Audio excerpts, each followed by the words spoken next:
श्री गुरुचरित्र अध्याय 7. कथेचे नाव आहे गोकर्ण महिमा. नामधारक सिद्धांना म्हणाला, मला गोकर्ण महात्म्य सविस्तर सांगा. पूर्वी तेथे कुणाला वर मिळाला? अनेक तीर्थे असताना श्रीपाद श्रीवल्लभ गोकर्ण क्षेत्री का गेले? या गोकर्ण महाबळेश्वराची पूर्वी कोणी आराधना केली? त्याविषयी एखादी पुराण कथा असेल तर ती मला सांगा. ज्यावर गुरुचे प्रेम असते त्यालाच तीर्थ महात्म्य ऐकण्याची इच्छा होते. नामधारकाने असे विचारले असता सिद्धयोगी म्हणाले, याविषयी मी तुला एक प्राचीन कथाच सांगतो, ती एकाग्र चित्ताने ऐक. पूर्वी इक्ष्वाकू वंशात मित्रसह नावाचा एक राजा होता.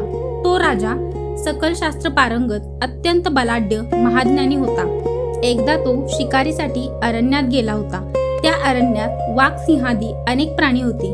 राजा तेथे शिकार करीत असता त्याला एक भयानक दैत्य दिसला. त्याला पाहताच राजाने त्याच्यावर बाणाचा वर्षाव केला. त्या बाणांच्या आघातांनी तो दैत्य जमिनीवर कोसळला. त्याचा भाऊ जवळच होता. आपल्या भावाची अवस्था बघून तो रडू लागला. त्यावेळी तो दैत्य मरता मरता आपल्या रडत असलेल्या भावाला म्हणाला, तू जर माझा सक्का भाऊ असशील तर मला मारणाऱ्या या राजाचा सूड घे. असे बोलून त्या दैत्याने आपले प्राण सोडले. त्या मरण पावलेल्या दैत्याचा धाकटा भाऊ आपल्या भावाच्या मृत्यूमुळे शोकाकुल झाला. त्याने राजावर सूड घेण्याचा निश्चय केला. त्याने मनुष्यरूप धारण करून मित्रासह राजाचा राजवाड्यात प्रवेश केला. तेथील अधिकाऱ्यांशी गोड गोड बोलून व त्यांना आपले पाककौशल्य दाखवून राजवाड्यात आचार्याचे काम मिळवले व सूड घेण्यासाठी योग्य संधीची वाट पाहू लागला. त्याला लवकरच तशी संधी मिळाली. एके दिवशी राजाकडे पितृश्राद्ध होते. श्राद्धासाठी वसिष्ठ मुनींसह अनेक ऋषीमुनींना भोजनासाठी निमंत्रण होते. श्राद्धाच्या स्वयंपाकाचे काम नवीनच आलेल्या त्या आचार्याचे रूप घेतलेल्या दैत्याकडे होते. त्याला ही मोठी सुवर्ण संधी होती. त्याने श्राद्धाच्या अन्नात गुप्तपणे नरमांस मिसळले. वसिष्ठ आदी सर्व ऋषीमुनी भोजनाला बसले. पत्री वाढण्यात आली. त्या मायावी दैत्याने वसिष्ठांच्या पानात नरमांस मिसळलेले अन्न वाढले. वसिष्ठ हे अंतर्ज्ञानी होते. वाढलेल्या अन्नात नरमांस आहे हे त्यांनी ओळखले.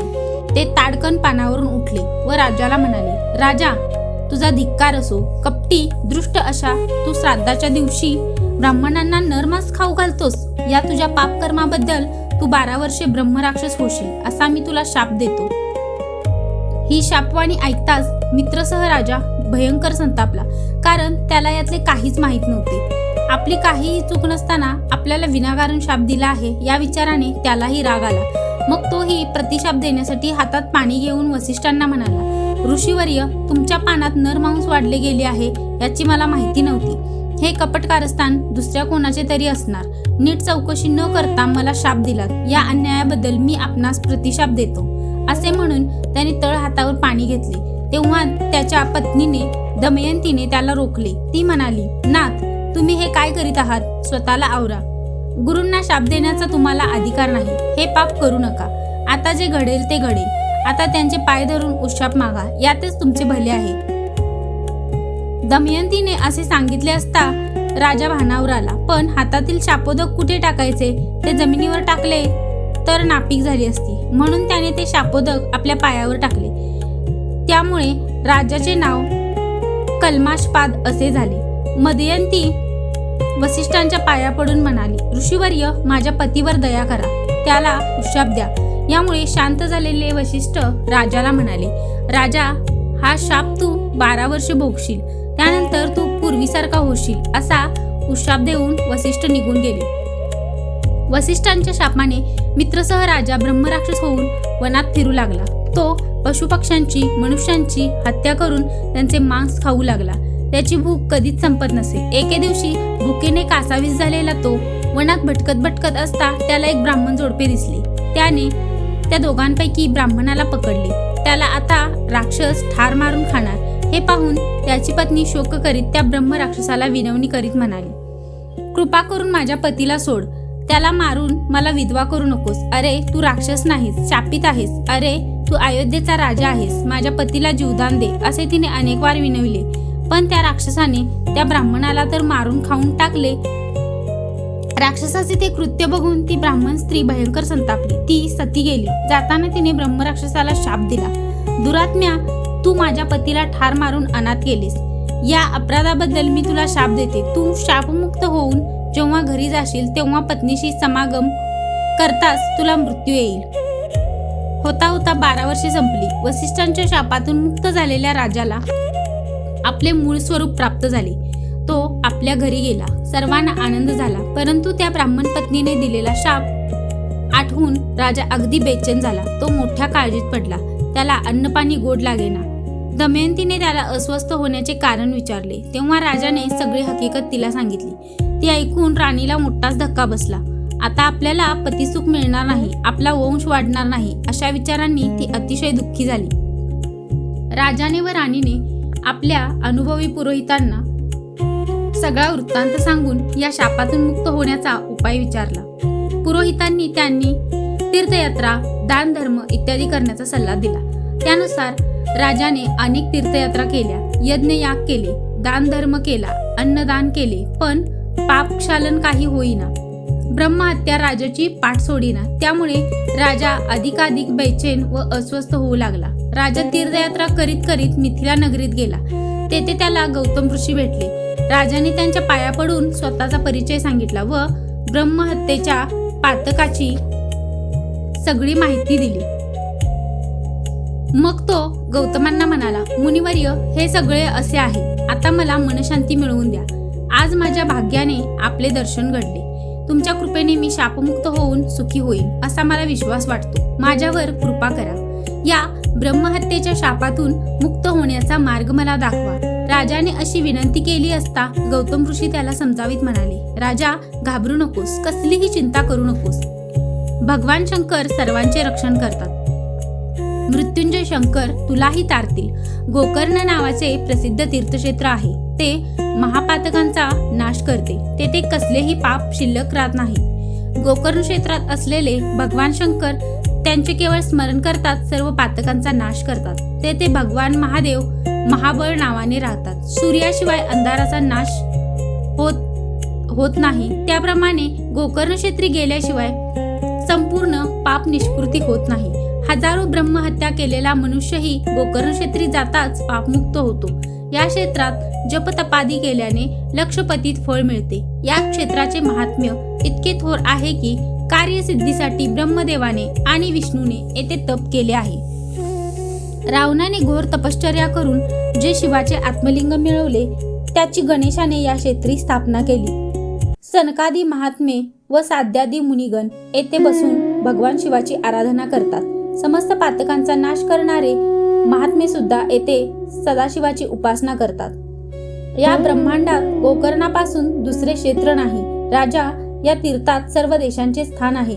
भगवान विष्णू, ब्रह्मदेव, कार्तिकेय व गणेश यांचे वास्तव्य आहे. या गोकर्ण क्षेत्रात कोटी कोटी शिवलिंगे आहेत. आता तेथील पाषाणलिंगांची खूण सांगतो. सत्ययुगात शिवलिंग श्वेत पाषाणाचे असते. त्रेतायुगात ते तांबूस, द्वापार युगात ते पीतवर्ण आणि कलियुगात ते कृष्णवर्णाचे असते.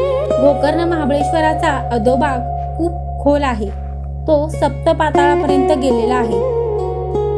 परमपवित्र असे हे गोकर्ण क्षेत्र पश्चिम समुद्राच्या काठावर आहे. ते ब्रह्म इत्यादी सर्व पापांचे भस्म करते. तेथे शुभ दिवशी अर्चना करणारे वरती रुद्ररूप होतात. जो कोणी गोकर्ण क्षेत्री जाऊन भगवान शिवांची पूजा करतो तो ब्रह्मपदाला जातो. रविवारी, सोमवारी व बुधवारी जेव्हा अमावस्या येते तेव्हा तेथे केलेले समुद्र स्नान, शिवपूजन, पितृतर्पण, अन्नदान, होम हवन अनंत फळ देणारे होते. शिवरात्रीला शिवलिंग व बिल्वपत्र यांचा सुयोग दुर्लभ आहे. अशा रीतीने गोकर्ण क्षेत्र हे श्रेष्ठ महात्म्य असलेले अत्यंत दुर्लभ असे शिवतीर्थ आहे. अशा या क्षेत्री शिवरात्री उपवास, जागरण, भगवान सदाशिवाजवळ निवास या सर्वांचा सुयोग म्हणजे शिवलोकाला जाण्याचा सोपानच होय. अशा प्रकारे गौतम ऋषींनी मित्रसह राजाला गोकर्ण तीर्थक्षेत्राचे महात्म्य सांगितले असता त्याने विचारले, ऋषीवर्य, आपण हे जे गोकर्ण महात्म्य मला सांगितले त्याचा अनुभव पूर्वी कोणाला आला होता का? आपणास जर किंवा आपण प्रत्यक्ष काही पाहिले असेल तर त्याविषयी एखादी कथा असेल तर मला कृपा करून ती सांगा. राजाने असे विचारले असता गौतम ऋषी म्हणाले, राजा ऐक, या गोकर्ण क्षेत्री शिवरात्रीला महोत्सव असतो. चारी वर्णातील अनेक लोक येथे येतात व भगवान महाबळेश्वर शिवदर्शनाने कृतकृत्य होतात. एकदा शिवरात्रीच्या दिवशी मी सुद्धा गोकर्ण क्षेत्री गेलो होतो. दुपारची वेळ होती. आम्ही एका वृक्षाखाली बसलो होतो. त्यावेळी पूर्वजन्मी अनेक पापे केलेली आणि म्हणून अनेक व्याधींनी जर्जर झालेली एक मरणासन्न अशी चांडाळ स्त्री आम्ही पाहिली. ती वृद्ध, अंध व महारोगाने ग्रासलेली होती. तिच्या सर्वांगाला क्षते पडली होती. त्यात कृमी पडलेले होते. जखमातून रक्त व पू वाहत होता.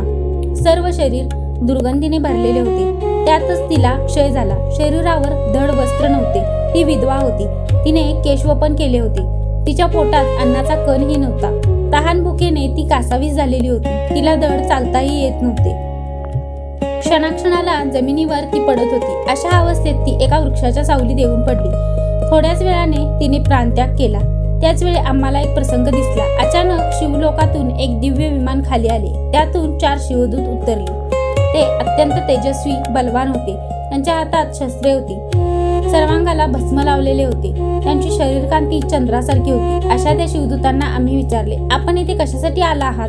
ते म्हणाले, आम्ही या चांडाळणीस नेण्यासाठी आलो आहोत. हे ऐकून आम्हाला मोठे आश्चर्य वाटले. आम्ही त्यांना विचारले, अहो, या महापापी चांडाळणीला शिवलोकाला कसे काय नेता? कुत्र्याला कोणी सिंहासनावर बसवतात का? या चांडाळणीने जन्मापासून अनेक पापकर्मे केली आहेत. हिने कधी कोणाला दयामाया दाखवली नाही.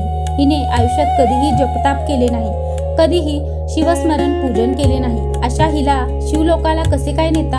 आम्ही असे विचारले असता शिवदूत म्हणाले, गौतमा, या चांडाळणीची पूर्वकथा सांगतो ऐक. शिवदूत म्हणाले, ही चांडाळी पूर्वजन्मी ब्राह्मण कन्या होती. तिचे नाव सौदामिनी होते. ती दिसावयास अत्यंत सुंदर होती. तिचे लग्नाचे वय झाले, पण तिला योग्य असा पतीच मिळेना. त्यामुळे तिच्या आईवडिलांना मोठी काळजी वाटू लागली. शेवटी ब्राह्मणाशी तिचा विवाह झाला. काही दिवस ठीक चालले, पण तिचा पती एकाएकी आजारी पडला व त्यातच त्याला मरण आले. अकाली विधवा झालेल्या सौदामिनीला तिच्या आईवडिलांनी घरी परत आणले. ती दिसावयास सुंदर होती. तिने आता तारुण्यात प्रवेश केला होता. तिला वैधव्य आले होते. त्यामुळे तिची कामवासना कशी पूर्ण होणार? ती तिला स्वस्थ बसू देईना. परपुरुषाला पाहून तिचे मन चलबिचल होऊ लागले. ती लपून छपून जारकर्म करू लागली. मग व्हायचे तेच झाले. तिचा व्यभिचार लोकांना समजला. लोक तिच्याबद्दल उघड उघड बोलू लागले. गावातील लोकांनी तर तिला वाळीत टाकले. मग आईवडिलांनीही तिचा त्याग केला. तिला घराबाहेर काढले. आता तिला सगळे रान मोकळे झाले. ती सगळी लाजलज्जा सोडून उघडपणे गावात व्यभिचार करू लागली. त्याच गावात एक तरुण श्रीमंत शूद्र होता. त्याच्याशी तिने विवाह केला. ती त्याच्या घरी राहू लागली. अशा रीतीने तिने आपल्या कुळाला काळीमा फासला. कामवासनेने स्त्रीचा अदपात होतो. हीन माणसाची सेवा केल्याने ब्राह्मणाचा नाश होतो. ब्राह्मणाच्या शापाने राजाचा नाश होतो व विषयवासनेने संन्यासी अधोगतीला जातो असे म्हणतात. ते अगदी खरे आहे. सौदामिनीला त्या शूद्रापासून पुत्र झाला. आता ती बेधडक मद्यमांस सेवन करू लागली. एकदा मद्यपान करून धून झालेल्या तिने बकरा समजून वासरूच कापले. त्या वासराचे मुंडके दुसऱ्या दिवसासाठी म्हणून शिंक्यात ठेवले. मग त्या वासराचे मांस काढून ते शिजवून खाऊ घातले व ती स्वतःही खाल्ली. संध्याकाळी गायीची धार काढण्यासाठी गोट्यात गेली. तिथे वासरू नव्हते. त्याऐवजी मेंढा होता. तिने घरात जाऊन पाहिले तो शिंकाळ्यात वासराचे मुंडके दिसले. सगळा प्रकार तिच्या लक्षात आला. ती कपाळ बडवून बडवून रडू लागली. मग तिने खड्डा करून त्यात वासराचे मुंडके व हाडे, कातडी सर्व पुरून टाकली आणि वाघाने वासरू पळवून नेले असे सगळ्यांना सांगत रडण्याचे नाटक करू लागली. तिने आपल्या पतीलाही हीच थाप मारली. काही दिवसांनी सौदामिनी मरण पावली. यमदूतांनी तिला नरकात टाकले व तिचे अतोनात हाल केले. नंतर ती चांडाळ जातीस जन्मास आली. ती जन्मापासून अंध होती. दुःखी झालेल्या तिच्या आईवडिलांनी काही दिवस कसाबसा सांभाळ केला. तिला शिळे उष्टे अन्न खाऊ घालीत. काही दिवसांनी तिला महारोग झाला. आईवडिलांचा आधार तुटला. नातेवाईकांनी तिला पार झिडकारले. आता ती भीक मागत फिरू लागली. अन्न नाही, वस्त्र नाही, अशा स्थितीत तिचे आयुष्य गेले. ती म्हातारी झाली. तिला अनेक रोग जडले. अनेक दुःखे भोगत असलेल्या तिला आता मरण हवे होते, पण ते येत नव्हते. पुढे माघ महिना आला. माघ महिन्यात शिवरात्रीला गोकर्ण क्षेत्री मोठी यात्रा असते. त्या पर्वकाळी गोकर्ण महाबळेश्वराचे दर्शन घेण्यासाठी गावोगावचे असंख्य स्त्री पुरुष शिवनामाचा घोष करीत त्या गावाच्या गर्जना करीत जात होते. लोक नाचत होते, गात होते, शिवनामाची गर्जना करीत जात होते. ती चांडाळीण ही इतर भिकाऱ्यांबरोबर रडत ओरडत जात होती. भेटेल त्याला भीक मागत होती. तिच्या पोटात अन्नाचा एक कणही नव्हता. अंगावर वस्त्र नव्हते. सर्वांगाला महारोग झाला होता. सगळे शरीर दुर्गंधीने भरलेले होते. सर्वांच्या पुढे हात करून धर्म करा, धर्म करा असे ती दीनपणे म्हणत होती. पण कुणालाही तिची दया येत नव्हती. जन्मजन्मांतरी तिने एकही पुण्यकृत्य केले नव्हते. त्यामुळे जिवंतपणी अनंत यमयातना भोगाव्या लागत होत्या. ती चांडाळीण गोकर्ण क्षेत्री गेली. तो महाशिवरात्रीचा दिवस होता. त्या चांडाळणीला कोणीही काहीही देत नव्हते. त्यामुळे तिला कडकडीत उपवास झाला. एका भाविकाने थट्टेने तिच्या हातात भिक्षा म्हणून एक बिल्वपत्र टाकले. ती खाण्याची वस्तू नव्हे हे लक्षात येताच तिने ते बिल्वपत्र रागाने भिरकावून दिले. ते वाऱ्याने उडाले व नेमके महाबळेश्वर शिवलिंगावर पडले. कडकडीत उपवास, रात्रभर जागरण, शिवनाम घोषाचे श्रवण, अजाणतेपणे एका बिल्वपत्राने झालेले शिवपूजन एवढ्याने त्या चांडाळीची शतजन्माची पातके जळून भस्म झाली.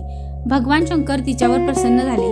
त्यांनी शिवलोकी आणण्यासाठी आम्हाला विमान पाठवले आहे असे शिवदूतांनी सांगितले. त्या चांडाळणीवर अमृत सिंचन केले. त्यामुळे तिला दिव्य देह प्राप्त झाला. मग शिवदूत तिला सन्मानपूर्वक शिवलोकाला घेऊन गेले.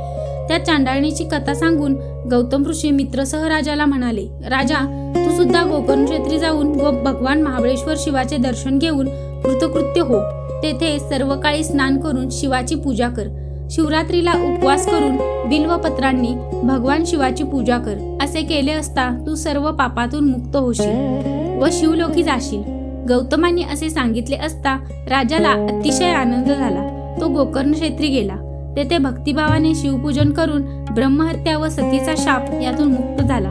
इतके सांगून सिद्धयोगी नामधारकाला म्हणाले, असे हे गोकर्ण क्षेत्र पुण्यवान स्थान आहे, म्हणून श्रीपाद तेथे राहिले. अशा रीतीने श्री गुरुचरित्रामृतातील गोकर्ण महिमा नावाचा अध्याय 7वा समाप्त. श्री गुरु दत्तात्रेयार्पणमस्तु.